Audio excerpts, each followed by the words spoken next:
Good afternoon, everybody. Good to see you all. Since Inauguration Day, President Trump has secured trillions of dollars in private and foreign investments. Every single day, more money is pouring into our country, which will create more jobs for hardworking Americans. Today, Schneider Electric pledged to invest more than $700 million in the United States to boost American energy infrastructure and AI. On Monday, Hyundai announced a $20 billion investment in the United States, including $5.8 billion for a new steel plant in Louisiana, which will create nearly 1,500 high-paying jobs. President Trump is truly turning America back into a manufacturing superpower. Yesterday, President Trump marked National Medal of Honor Day by meeting with 21 of our nation's bravest heroes and incredible patriots who have been awarded the highest military honor. Beautiful picture. The president also signed a historic executive order to protect the integrity of American elections by strengthening voter citizenship verification and banning foreign nationals from interfering in U.S. elections. These are the common sense solutions that only Democrats could oppose. But voters deserve elections they can trust, and critical confidence is being restored thanks to President Trump's leadership. Later this afternoon in the East Room, President Trump will mark Women's History Month by honoring the exceptional women around our country, including the highly talented women in his administration and his cabinet. And on an additional scheduling update, the president will hold a press conference in the Oval Office today at 4:00 p.m. to announce tariffs on the auto industry, and I will leave that to him to make that announcement later. Unfortunately, all of this good is happening for our country. This administration is working hard on behalf of the American public every day, but the mainstream media continues to be focused on a sensationalized story from the failing Atlantic magazine that is falling apart by the hour. Here are the facts. The National Security Advisor has taken responsibility for this matter, and the National Security Council immediately said, alongside the White House counsel's office, that they are looking into how a reporter's number was inadvertently added to this messaging thread. We have said all along that no classified material was sent on this messaging thread. There were no locations, no sources, or methods revealed, and there were certainly no war plans discussed. The Atlantic has even admitted this themselves. Their release of these internal messages validates the truth, which we have been saying all along. If this story proves anything, it proves that Democrats and their propagandists in the mainstream media know how to fabricate, orchestrate, and disseminate a misinformation campaign quite well. And there's arguably no one in the media who loves manufacturing and pushing hoaxes more than Jeffrey Goldberg. Goldberg is an anti-Trump hater. He is a registered Democrat. Goldberg's wife is also a registered Democrat and a big Democrat donor who used to work under who? Hillary Clinton. This is the same Jeffrey Goldberg who infamously lied about weapons of mass destruction to get us into the Iraq War, which cost trillions of dollars and thousands of American soldiers. And how else has Goldberg discredited himself?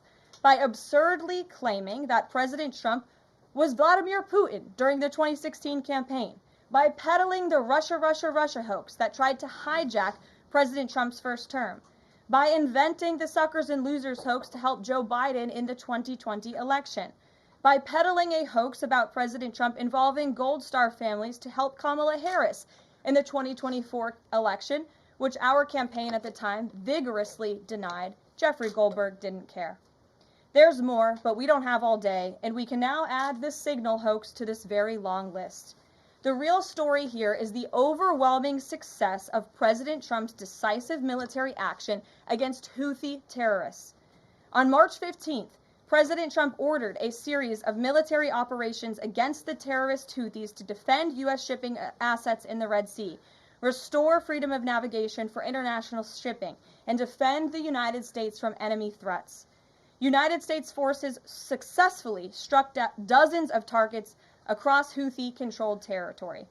And as a result of these actions, several Houthi leaders were killed, including the Houthi drone chief, his deputy, and several of their drone experts and other key leaders. We also destroyed command and controlled facilities, weapons manufacturing facilities, and advanced weapons storage locations. And it's important to remember why this powerful action took place in the first place. because of Joe Biden's incompetence and pathetic weakness on the world stage for years.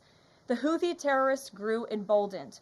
Immediately after taking office in 2021, Joe Biden removed the Iran-backed Houthis from the foreign terrorist organization and specifically designated global terrorist list. Did anybody in this room ask the Biden administration at the time why they made such a stupid mistake? This reckless action undid the designation put in place by President Trump during his first term, and what followed was predictable and devastating.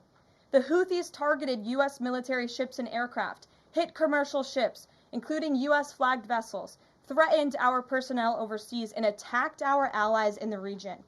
This resulted in more than a year of U.S.-flagged commercial ships being prevented from safely sailing through the Suez Canal, the Red Sea, and the Gulf of Aden.